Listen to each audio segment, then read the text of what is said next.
ఆదికాండం, నిర్గమకాండం, లేవియకాండం, సంఖ్యాకాండం, ద్వితీయోపదేశకాండం, యెహోషువ ఏర్పాట్లు, రూతు, సమూయేలు, 2 సమూయేలు, మొదటి రాజులు, మొదటి దంతలో, 2 దంతలో, ఎజ్రా, నెహెమియా, ఎస్తేరు, యోబు, గణం, కీర్తనలు, సామెతలు, ప్రసంగి, పరమగీతం, యెషయా, యెరెమీయా, ఎలాప, యెహెజ్కేలు, దానియేలు, ఏబులి, ఆమోసు, హోద్యా, ఓనమీక, సోమము, హబక్కూకు, జకర్యా, హగ్గై, మలాకి.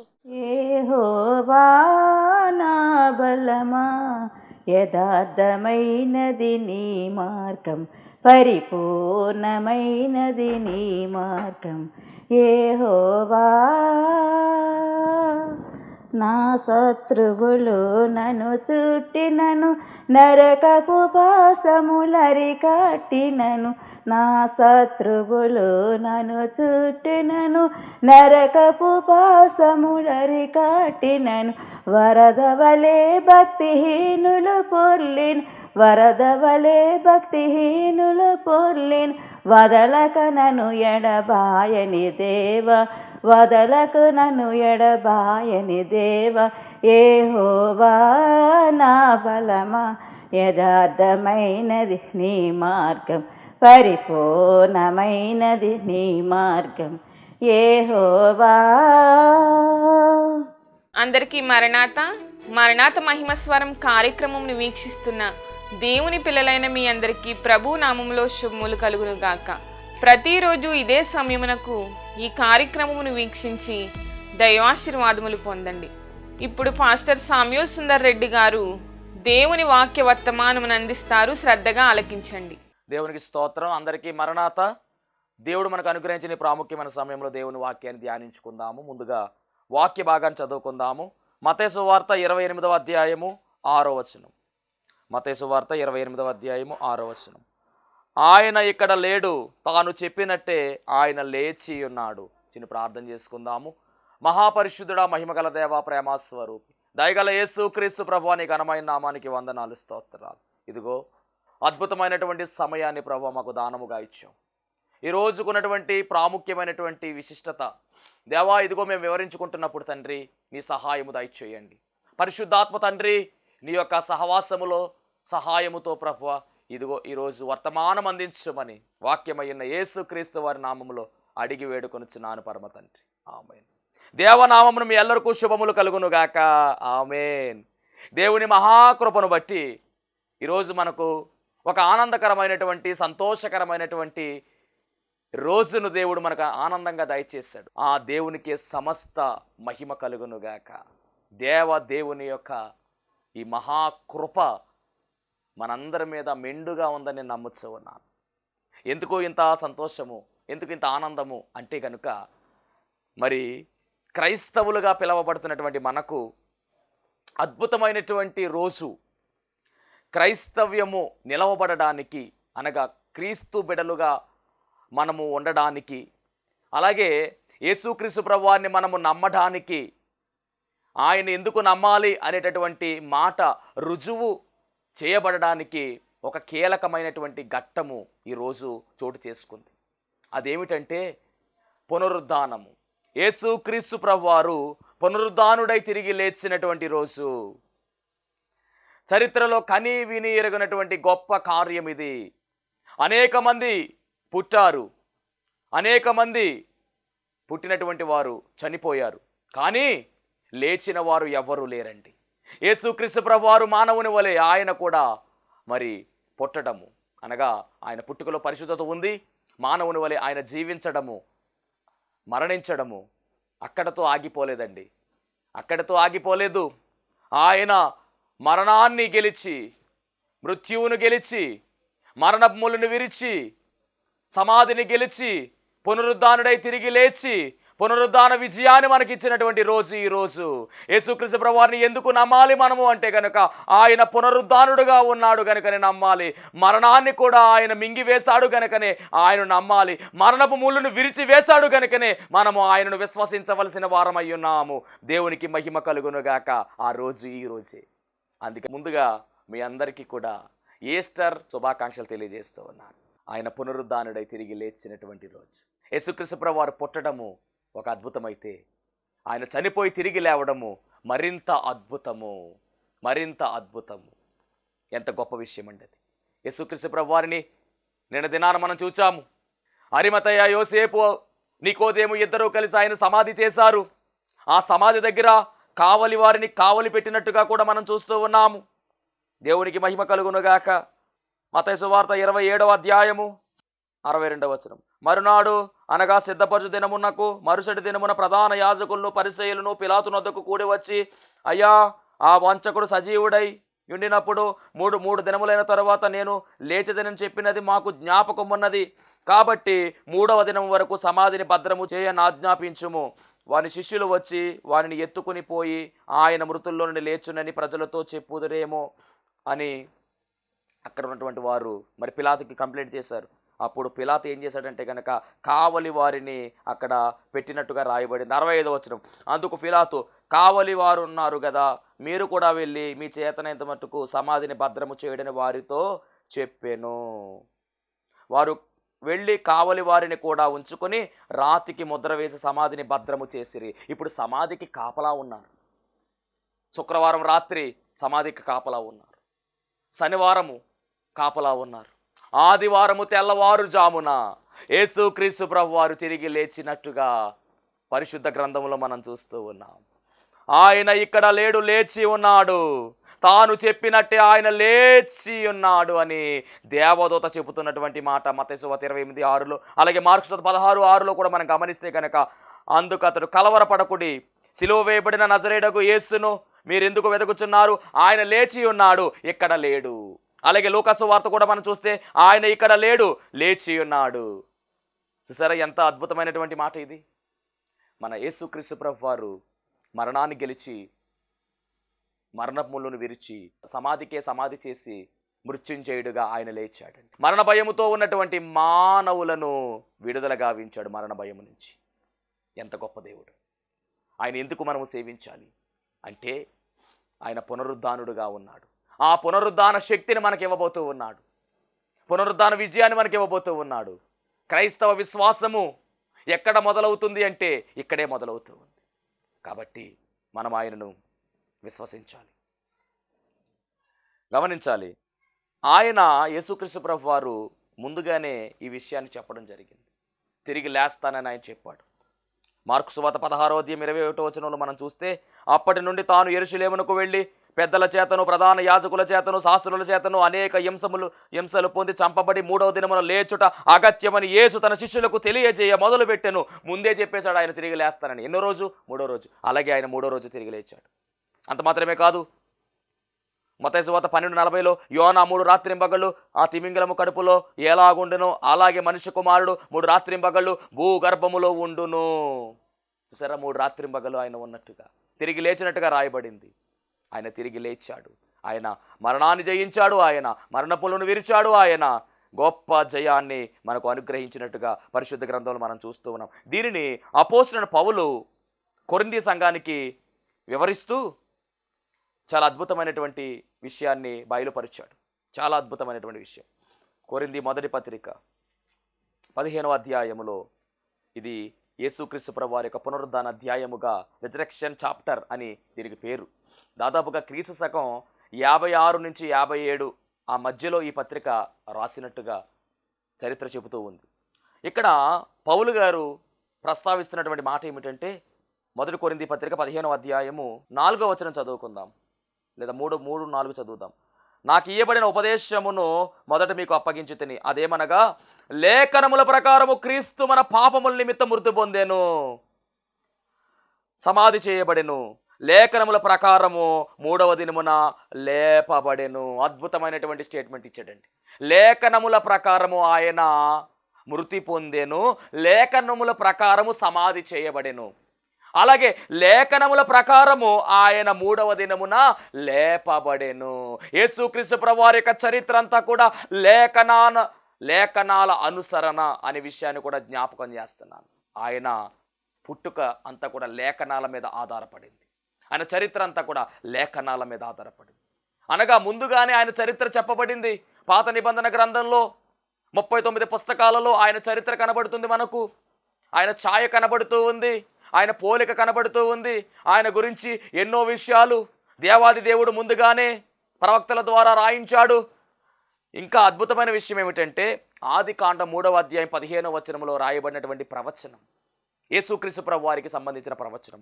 ఆ వచనములో ఒక అద్భుతమైనటువంటి మాట దాగి ఉంది. దాన్ని కూడా ఒకసారి మీకు జ్ఞాపకం చేస్తాను. ఎందుకంటే ప్రవచనం అంటే మరి మీకు తెలియాలి. అంటే మొట్టమొదటిగా దేవుడే ఈ మాట పలికారు. 3:15 ఎప్పుడైతే ఆదాము అవ్వలు తప్పు చేశారో శిక్ష వచ్చింది. ఆ శిక్షలో ఒక విడుదల కార్యం గురించి మాట్లాడుతున్నాడు ఆయన. అదే ఆదికాండం 3:16, దాదాపుగా 4000 సంవత్సరాల క్రితం పలికించినటువంటి మాట ఇది. ఆయన స్త్రీతో నీ ప్రయాసమును నీ గర్భవేదనను మిక్కిలి హెచ్చింపజేసేదను. 15వ వచనం చదువుదాము.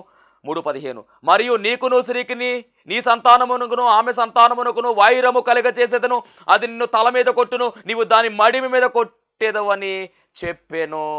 దేవుని మహిమ కలుగును గాక. ఈ 3:15లో రాయబడినటువంటి మాట ఏమిటంటే నీకును స్త్రీ సంతానమునకును వైరము కలుగుతుంది. ఈమె సాతాను స్త్రీ సంతానము అంటే గనుక యేసుక్రీస్తు ప్రభువారు అయి ఉన్నారు. వైరము కలిగింది. ఎక్కడ ఈ వైరము కలిగింది అంటే కలువరి శిలువలో ఈ వైరము కలిగింది. ఆ కలువరి శిలువలో సాతాను యొక్క శిరస్సును ఆయన తన పాదముల కింద వేసి తొక్కుతూ ఉన్నాడు.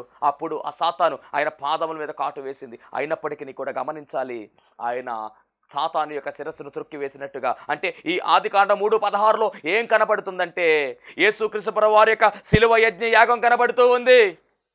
అంత మాత్రమే కాదు, ఆయన యొక్క విజయము కనబడుతూ ఉంది, పునరుద్ధాన విజయము కనబడుతూ ఉంది. ఏ సాతానైతే పాపములోనికి మానవాళ్ళు నడిపించిందో అదే సాతానును, అదే పాపాన్ని ఆయన కాళ్ళ క్రింద వేసి అనగదొక్కేస్తూ ఉన్నాడు. ఇది గొప్ప విజయము, ఇదే పునరుద్ధాన విజయము. ఆదికాండ గ్రంథములో రాయబడినటువంటి ఈ 3:16లో ఉన్నదే పునరుద్ధాన విజయము. 3:15 రాయబడినటువంటి విషయం. ఎవరి మహిమ కలుగును గాక. అంటే మరణాన్ని గెలిచి తిరిగి లేచినటువంటి గొప్ప వీరుడు. అందుకనే లేఖనముల ప్రకారము ఆయన సిలువ వేయబడెను, లేఖనముల ప్రకారము సమాధి చేయబడెను, లేఖనముల ప్రకారమే ఆయన లేపబడెను. దేవునికి మహిమ కలుగును గాక. కొందరు స్త్రీలు మరి ఆదివారం తెల్లవారుజామున వారు బయలుదేరి వచ్చారు. సమాధి రాయి పొర్లించి ఉంది. దాదాపుగా ఒక 10 మంది మగవాళ్ళు ఆ యొక్క రాయిని పొర్లించాలి. వీళ్ళు అనుకుంటున్నారు ఆ రాయి ఎవరిని పొర్లిస్తారా అని వస్తున్నారు. కానీ వాళ్ళు వచ్చేలోపే సమాధి రాయి పొర్లించబడింది, సమాధి తెరవబడింది. లోపల చూస్తే అక్కడ ప్రభువు లేరు. అప్పుడు దేవుని దూత అంటుంది కదా, ఆయన ఇక్కడ లేడు, లేచి ఉన్నాడు. ఆయన చెప్పినట్టే లేచి ఉన్నాడు. లేఖనాల నెరవేర్పు. యేసుక్రీస్తు ప్రభువారు తిరిగి లేచారు. దాంట్లో ఒక కారణం ఏంటో తెలుసా? లేఖనాల నెరవేర్పు జరగాలి. లేఖనాల నెరవేర్పు ఆయన గురించి ముందుగానే చెప్పినటువంటి లేఖనాలు ఆయన స్వయంగా చెప్పేశారు. అంత మాత్రమే కాదు, పాత నిబంధన గ్రంథములో మనం గమనిస్తే కనుక పునరుద్ధానికి సంబంధించిన లేఖనాలు ఉన్నాయి. కీర్తన గ్రంథము 16వ కీర్తన 10వ చరణం చదివితే అర్థమవుతుంది. ఎందుకనగా నీవు నా ఆత్మను పాతాళములో విడిచిపెట్టవు, నీ పరిశుద్ధిని కొల్లు పట్టనీయవు అని రాయబడింది.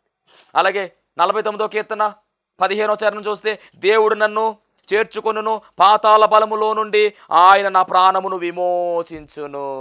ఇలా చాలా వచనాలు దానియేలు గ్రంథం 12:2లో కూడా మనం చదవచ్చు. మరియు సమాధులలో నిద్రించు అనేకులు మేలుకొనెదరు, కొందరు నిత్య జీవము అనుభవించుటకును, కొందరు నిందపాలగుటకును, నిత్యము హేయులగుటకును మేలుకొందురు. ఇలా ఆయన గురించినటువంటి విషయాలు యెషయా 26:19లో, అలాగే హోషేయ 13:14లో కూడా పునరుద్ధానం గురించి రాయబడినటువంటి మాటలు మనం చూస్తున్నాం. యేసు ప్రభువే స్వయంగా చెప్పేశాడు. మత్తయి సువార్త 20:19లో ఆయనను అపహసించుటకును, కొరడాలతో కొట్టుటకును, సిలువ వేయుటకును అన్యజనులకు ఆయన అప్పగింతురు, 3వ దినమున ఆయన తిరిగి లేచును అంటే యేసు ప్రభువే చెప్పారు. చాలా విషయం అంటే గమనించండి, యేసుక్రీస్తు ప్రభువు శరీరధారిగా ఉన్నప్పుడు చనిపోయినటువంటి వారిని ఆయన లేవనెత్తాడు. ఎగ్జాంపుల్ చెప్పాలంటే యాయీరు కుమార్తెను చనిపోయినప్పుడు మరి యేసుప్రభు బ్రతికించాడు. నాయని విధవరాలు కుమారుని కూడా ఆయన బ్రతికించాడు. చనిపోయినటువంటి లాజర్ను కూడా బ్రతికించాడు. అంటే వాళ్ళు బ్రతికారు, తర్వాత మరలా కొంతకాలానికి చనిపోయారు. కానీ యేసుక్రీస్తు ప్రభు వారు మరణించి మరలా తిరిగి లేచారు. ఆయన సజీవముగా ఉన్నారు, పునరుద్ధానుడై ఉన్నాడు. ఆయన పునరుద్ధాన శక్తితో ఆయన ఉన్నాడు, పునరుద్ధాన బలముతో ఆయన ఉన్నాడు. మరణము ఆయన ఏమీ చేయలేకపోయింది. మరణపు ముళ్ళును విరిచివేశాడు. మరణమా నీ విజయం ఎక్కడా? ఎక్కడ విజయం? మరణాన్ని కూడా భయపెట్టించాడు. అది యేసుక్రీస్తు ప్రభు వారి గొప్పతనం. ఆయన ఎందుకు మనం విశ్వసించాలి అంటే, ఇలా ఆయన పునరుద్ధానం వల్ల ఏం జరుగుతుందంటే ఆయన దేవుని కుమారుని బయలుపరచబడింది. రోమపత్రికలో ఈ మాట పౌలు గారి ద్వారా దేవుడు రాయించాడు. రోమపత్రిక 1:5 మనం గమనిస్తే కనుక మరి ఈ మాట ఆయన పునరుద్ధానుడుగా తిరిగి లేవడం వల్ల ఏం జరుగుతుంది అంటే కనుక గమనించాలి. దేవుని కుమారుడును మన ప్రభువైన యేసుక్రీస్తు విషయమైన ఆ సువార్త గురించి చాలా విషయాలు రాసుకుంటా వచ్చి అక్కడ చెప్తున్నటువంటి మాట మనం గమనిస్తే, శరీరమును బట్టి దావీదు సంతానముగాను మృతులలో నుండి పునరుద్ధానుడైనందున పరిశుద్ధమైన ఆత్మను బట్టి దేవుని కుమారుడుగాను ప్రభావముతో నిరూపింపబడెను. అంటే ఎప్పుడైతే ఆయన తిరిగి లేపబడ్డాడో, పునరుద్ధానుడయ్యాడో, మరణాన్ని గెలిచి ఆయన జీవంలోనికి ప్రవేశించాడో, అప్పుడు దేవుని కుమారుడుగా ఆయన పిలువబడుతూ ఉన్నాడు. అంటే ఆయన శరీరమును బట్టి దావీదు కుమారుడే, కానీ ఎప్పుడైతే మరణించాడో, ఎప్పుడైతే తిరిగి లేచాడో, మరణాన్ని గెలిచి తిరిగి లేచాడో, అప్పుడు ఆయన దేవుని కుమారుడుగా పిలువబడుతున్నాడు. అంటే ఇప్పుడు యేసుక్రీస్తు ప్రభు వారు దేవుని కుమారుడు.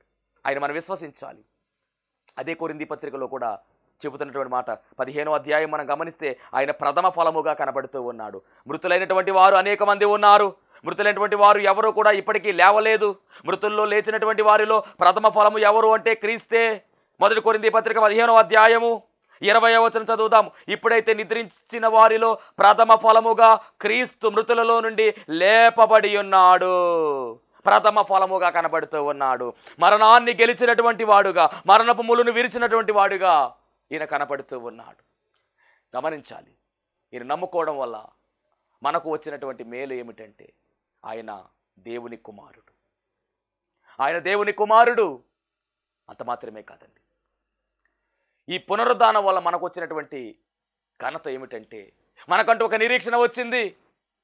తెస్సలోని పత్రికలో 1 తెస్సలోని పత్రికలో 4వ అధ్యాయంలో అని చెప్తున్నటువంటి మాట, నిరీక్షణ లేని వారి వలె మనం ఉండక్కర్లేదు, నిరీక్షణ లేని ఇతరుల వలె మనం ఉండవసరం లేదు. ఎందుకంటే మనకు నిరీక్షణ ఉంది. ఆ నిరీక్షణ ఏమిటంటే యేసుక్రీస్తు ప్రభువు వారు ఏ విధంగా అయితే తిరిగి లేచాడో, ఆయన మరణాన్ని గెలిచి ఏ విధంగా తిరిగి లేచాడో, అలాగే మనము కూడా మరణాన్ని గెలిచి తిరిగి లేచే రోజు రాబోతూ ఉంది.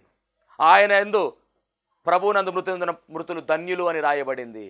ఎందుకు ధన్యులు అంటే కనుక ఆ పునరుద్ధాన విజయము దేవుడు మనకిస్తూ ఉన్నాడు. మనకు కూడా ఇక నిత్య జీవమే తప్ప నిత్య నరకము అనేది లేదు. నిత్య నరకాన్ని తప్పించడానికి ఆయన ఈ లోకానికి వచ్చి మనందరి నిమిత్తం పాపమును ఆయన మీద వేసుకుని పాపిగా ఎంచబడి శిక్షను భరించి తిరిగి మరణించి మరలా తిరిగి ఆయన పునరుద్ధానుడై తిరిగి లేచి మరణములను విరిచివేసి మనకు కూడా ఒక నిరీక్షణ ఇచ్చేశాడు. ఆ నిరీక్షణ ఏమిటంటే ఎవరైతే ఆయన నమ్ముకుంటారో, ఎవరైతే ఆయన సేవిస్తారో, ఎవరైతే ఆయన రక్తంలో కడగబడతారో, ఎవరైతే మారు మనసు పొందుకొని పాప క్షమాపణ నిమిత్తం బాప్తిస్మ కార్యక్రమంలోకి అడుగు పెడతారో వారందరూ కూడా నిత్య జీవానికి వారసులుగా పిలవబడతారు. ఎందుకంటే ఆయన ఏ విధంగా తిరిగి లేచారో అలాగే మనము కూడా మరణాన్ని గెలిచి తిరిగి లేచే గొప్ప భాగ్యము ఆయన ద్వారా మనకు వస్తూ ఉంది. గొప్ప జయము మనకు దేవుడిస్తూ ఉన్నాడు. ఈరోజు జయమే మనకు జయమే. మరణమును గెలిచినటువంటి వాడుగా ఆయన కనబడుతున్నాడు. అందుకనే కదా మరణము గెలిచిన జయయేసు, మరణము ఓడెను జయయేసు, మరణము గెలిచిన జయయేసు, మరణము ఓడెను జయయేసు, పరమ బలమొసగు జయయేసు, పరమ బలమోసగు జయయేసు, శరణము నీవే జయయేసు, శరణము నీవే జయయేసు, జయ జయయేసు జయయేసు, జయ జయ క్రీస్తు జయ క్రీస్తు, జయ జయయేసు జయయేసు, జయ జయ క్రీస్తు జయ క్రీస్తు, జయ జయ రాజా జయ రాజా, జయ జయ రాజా జయ రాజా, జయ జయ స్తోత్రం జయ స్తోత్రం. అంతా జయమే. మరణాన్ని గెలిచినటువంటి వాడుగా ఆయన కనబడుతూ ఉన్నాడు. సమాధిని గెలిచినటువంటి వాడుగా ఆయన కనబడుతూ ఉన్నాడు. కాబట్టి మన జీవితాలన్నీ కూడా ఇక మీదట జయ జీవితాలుగా పిలువబడుతున్నాయి. ఎందుకంటే పునరుద్ధానమును ఆయన విజయముగా మనకిచ్చాడు. మరణమును గెలిచి సాధించిన వాడుగా కనబడుతున్నాడు. ఎంత గొప్ప దేవుడు. స్త్రీలందరూ కూడా మరి ఆయన్ని చూడడానికి, ఆయనకు సుగంధ ద్రవ్యాలు పోయడానికి అక్కడ మరి ఆ ప్రాంతానికి వచ్చినట్టుగా బైబిల్ గ్రంథంలో మనం చూస్తున్నాం. అద్భుతమైన విషయం ఏమిటంటే యేసుక్రీస్తు ప్రభు వారు అప్పటికే పునరుద్ధానుడై ఆయన లేచి ఉన్నాడు. మరి బైబిల్ గ్రంథంలో సమాధి కార్యక్రమము అరిమతయ యోసేపు ద్వారా దేవుడు జరిగిస్తే, ఆయన పునరుద్ధానుడైన తర్వాత మొట్టమొదటిగా ఎవరికి కనపడ్డారు అంటే ఆయన శిష్యులకు కనపడలా.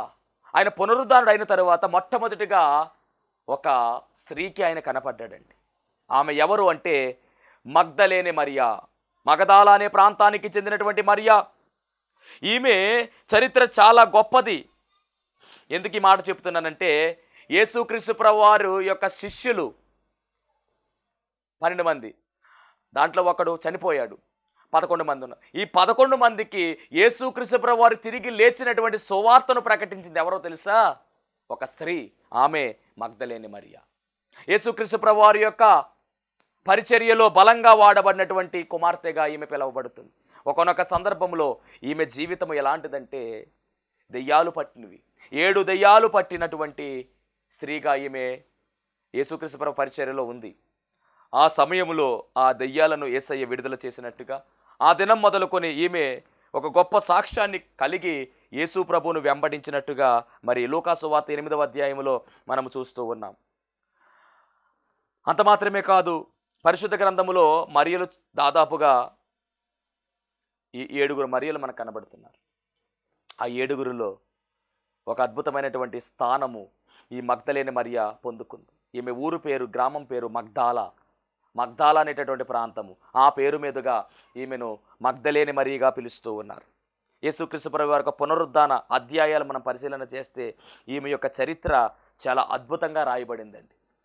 పునరుద్ధాన అధ్యాయాలు అనగానే గమనించాలి, మత్తయి వార్త 28వ అంటే చివరి అధ్యాయాలు మనం చూస్తే 28వ అధ్యాయంలో ఈమె గురించి మొదటి 2 వచనాలు, విశ్రాంతి దినము గడిచిపోయిన తరువాత ఆదివారమున తెల్లవారుచుండగా మగ్దలేని మరియయు వేరొక మరియయు సమాధిని చూడవచ్చింది. అంటే మొట్టమొదటిగా ఎవరి పేరు చెబుతున్నారంటే మగ్దలేని మరియ పేరు చెబుతున్నారు.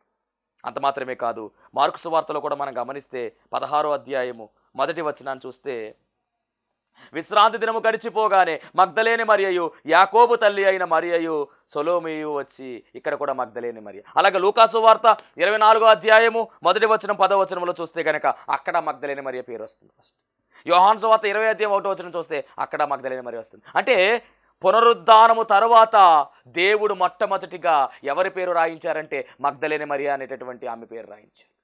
చూసారా, దేవుడు ఎవరిని ఏ విధంగా వాడుకుంటూ ఉన్నాడో, ఎవరిని ఏ పాత్రగా వాడుకుంటూ ఉన్నారో చూసారా, ఎంత అద్భుతమో. అలాగే నేను చెప్పే మాట ఏమిటంటే ప్రభు పనిలో నీవు కూడా పాత్రగా వాడబడాలి. ప్రభు పరిచర్యలో వాక్యం వింటున్నటువంటి దైవ జనాంగమా, మీరు కూడా ఒక ఉన్నతమైనటువంటి పాత్రలుగా వాడబడవలసినదే. ఆయన అద్భుతమైనటువంటి పరిచర్య చేయించుకుంటారు. ఆయన పరిచర్యలో మనం అందరం కూడా పాలిభాగస్తులు అవ్వాలి. ఈ మరియా శిష్యులకు సువార్త ప్రకటించిందండి. యేసుక్రీస్తు ప్రభువారు తిరిగి లేచినటువంటి సువార్త ప్రకటించింది.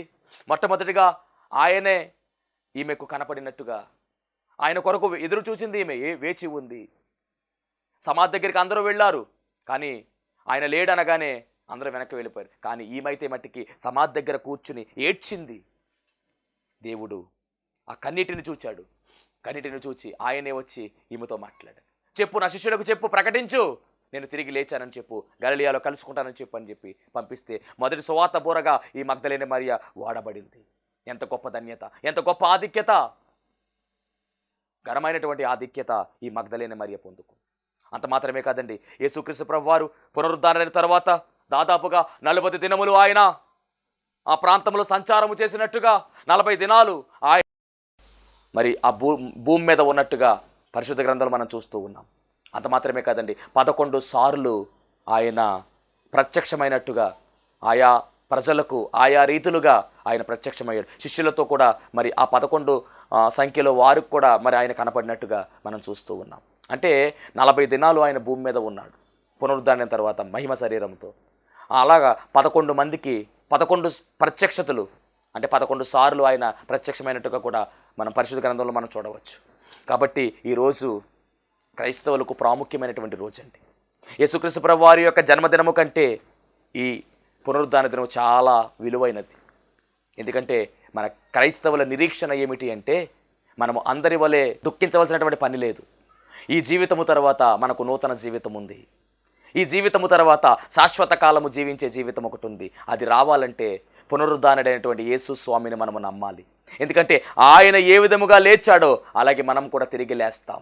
అదే మన నిరీక్షణ. అందుకనే క్రైస్తవుల సమాధి కార్యక్రమం చాలా విలువగా చేస్తారు, చాలా అద్భుతంగా చేస్తారు. ఈరోజు తెల్లవారుజామున మరి అందరూ కూడా సమాధుల కార్యక్రమానికి వెళతారు. అక్కడ సమాధులు మరి శుభ్రం చేసి చక్కగా అక్కడ ప్రార్థనలు చేసి అప్పుడు మందిరాల్లో ప్రార్థనలు జరిగిస్తారు. అందరూ వెళ్ళారు కదా, దేవునికి మహిమ కలుగును గాక. కాబట్టి క్రైస్తవునికి మూలము ఏది అంటే కనుక యేసుక్రీస్తు ప్రభువు వారు మరణాన్ని గెలిచి మరణపు ముళ్ళును విరిచి తిరిగి లేవడమే. ఇదే క్రైస్తవులకు మరి మూల పాఠమై ఉన్నది. అలాగే మనం కూడా పునరుద్ధాన జయము, పునరుద్ధాన శక్తి, పునరుద్ధాన బలం పొందుకుని ముందుకు సాగిపోయే కృప దేవుడు మనందరికీ అనుగ్రహించును గాక. ఆమేన్. మహోన్నతుడా నీకు వందనాలు, స్తోత్రాలు ప్రభువా. ఈరోజు దేవా ఇదిగో నాయన గొప్ప జయము తండ్రి, మరణపు ముళ్ళును విరిచి తిరిగి లేచి మృత్యుంజయుడై ప్రభువా జయించావు దేవా, నీకు వందనాలు. జయించే శక్తిని ప్రభువా మాకు కూడా దయచేసి నాయనా ఇదిగో నీవలే ప్రభువా మేము కూడా బలమైన రీతిలో ముందుకు సాగడానికి నీ పునరుద్ధాన శక్తిని, నీ పునరుద్ధాన బలమును, నీ పునరుద్ధాన విజయమును నీ బిడ్డలకును మాకును దయచేసి కృప చూపించుమని యేసు నామములో అడుగుచున్నాం పరమ తండ్రి. ఆమేన్. అందరికీ మరణాత. దేవునికి స్తోత్రం. అందరికీ వందన మరణాత తెలియజేస్తున్నాను.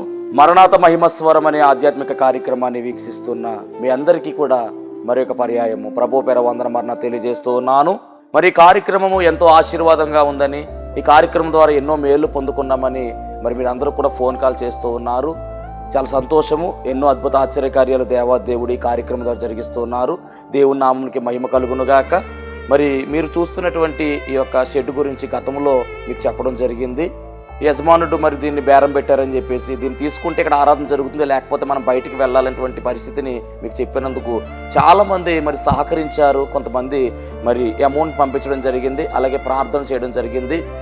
దేవుని మహాకృపను బట్టి పంపించినటువంటి కొంత అమౌంట్ మరి యజమానుడికి కట్టడం జరిగింది. ఇంకా చాలా అమౌంట్ మనము వారికి ఇవ్వాల్సి ఉంది. కనుక మరి ఈ కార్యక్రమాన్ని వీక్షిస్తున్నటువంటి మీకు ఎవరికైనా కనుక ప్రేరేపణ కలిగినట్లయితే కనుక మరి మీ వంతు సహకారాన్ని అందించండి. ఈ దీన సేవకునికి మీ యొక్క సహకారం అందించి ఈ సేవను మరి ముందుకు వెళ్ళేలాగా సహకరించవలసిందిగా ప్రభు పేరు తెలియజేస్తూ ఉన్నాను. మీకు ఎవరికైనా కనుక మరి ప్రేరేపణ కలిగినట్లయితే కనుక స్క్రీన్ మీద కనపడుతున్నటువంటి ఆ నెంబర్కి ఫోన్పే చేయండి, లేదా ఫోన్ చేసినట్లయితే కనుక నేనే స్వయంగా మాట్లాడతాను. మీ సహకారాన్ని అందించండి. ప్రభు పనిలో మీరు కూడా పాలి భాగస్తులు కావాల్సిందిగా ప్రభు పేరు తెలియజేస్తున్నాను. అందరికీ మరణాత.